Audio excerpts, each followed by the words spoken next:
One thing common in most of India's daughter-in-laws, including हमारी एकता कपूर की तुलसी, प्रेरणा and Parvati, is the manual on how to be a good bahu.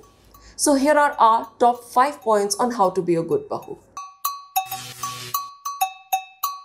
Point number 1. No matter what, always say yes and be the helping hand that your mother-in-law needs you to be. Trust me, as long as you're willing to constantly say yes, you're gonna be the best bahu. Point number 2. Don't you dare thinking about wearing shorts or skirts or sleevelesses. क्योंकि बहू सिर्फ साड़ी या सलवार कमीज में ही अच्छी लगती है. And you gotta wear 6 inches of just sona.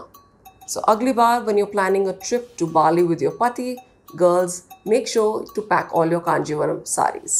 Point number 3. Should be a Michelin master chef.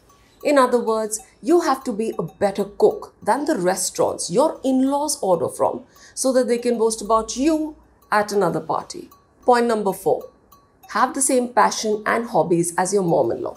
आसान शब्दों में बोलूं, चाहे 4 धाम की यात्रा हो या kitty party with her friends, you have to make sure you enjoy it. After all, 36 गुण सिर्फ हस्बैंड के साथ ही नहीं, सास के साथ भी मिलने चाहिए. Point number 5. If you ever have to choose between work and family, you always have to choose family.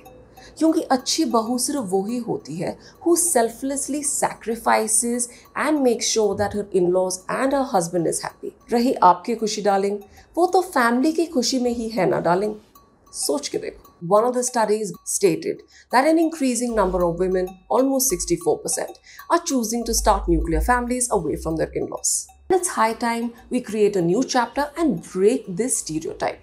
Because our daughter-in-laws deserve the freedom. They deserve to choose the clothes they wear, have the friends they have, and of course eat whatever they want. In simple words, जियो और जीने दो. So practice. ये हमारी बहू नहीं बेटी है philosophy rather than just saying it. I'm telling you. Try तो करके देखो.